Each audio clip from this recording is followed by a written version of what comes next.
हे नव दुर्गा ओ आ जाना मैया मोर अंगना ओ आ जाना मैया मोर अंगना। इदाई दुर्गा ओ इदाई दुर्गा ओ आ जाना मैया मोर अंगना ओ आ जाना मैया मोर अंगना। नवरात्रि बेला आगे वो दाई बिनती ला सुन ले ए शेरा वाली जोत जवारा बोए हो। जय हो आ जाना मैया मोर अंगना ओ आ जाना मैया मोर अंगना। हे नव दुर्गा ओ आ जाना मैया मोर अंगना ओ आ जाना मैया मोर अंगना।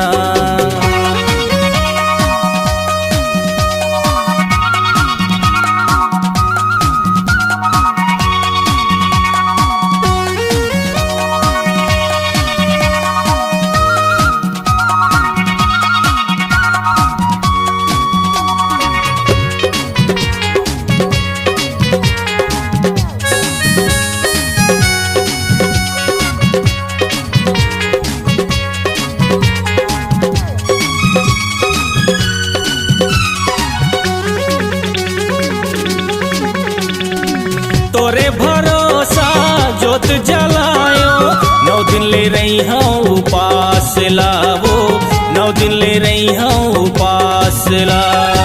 तोरे तरस बर नैना तरस गे बुझा देना मोर प्यास लावो बुझा देना मोर प्यास ला। हे नव दुर्गा ओ आ जाना मैया मोर अंगना आ जाना मैया मोर अंगना। नवरात्रि बेला आगे वो दाई बिनती ला सुन ले ए शेरा वाली जोत जवारा बोए हो। जय हो आ जाना मैया मोर अंगना ओ आ जाना मैया मोर अंगना।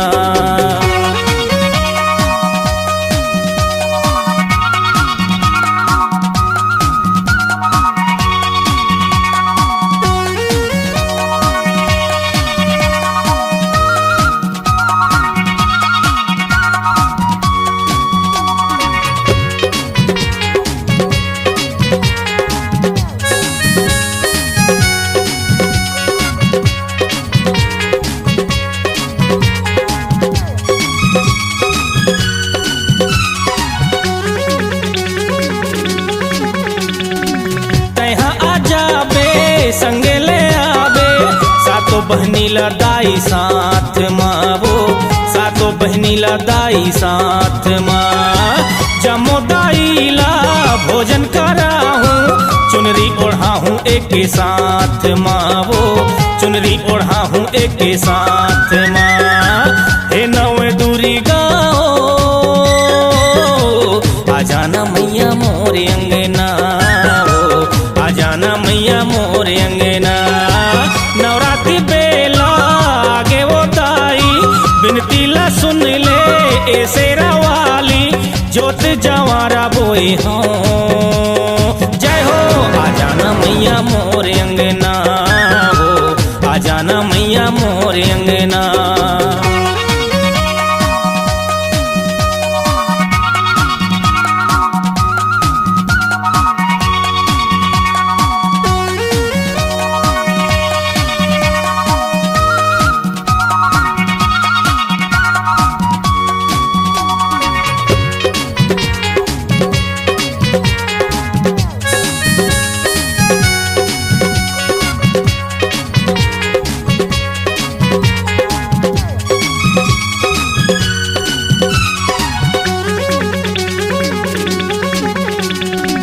मैं छोटे बालक सेवा नहीं जानो पूजा करत हूँ विश्वास मावो पूजा करत हूँ विश्वास माँ।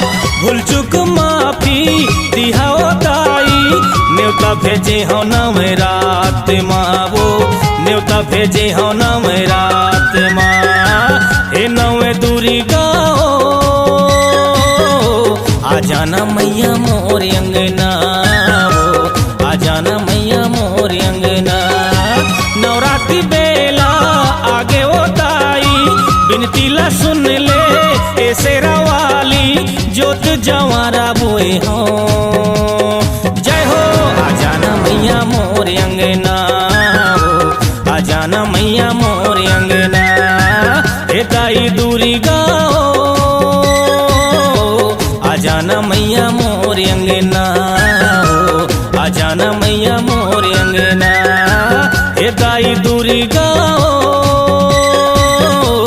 आ जाना मैया मोर अंगना हो, आ जाना मैया मोर अंगना।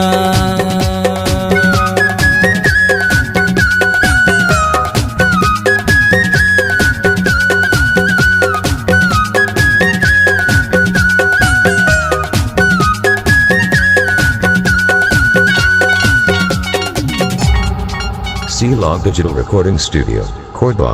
Contact number 9907119215.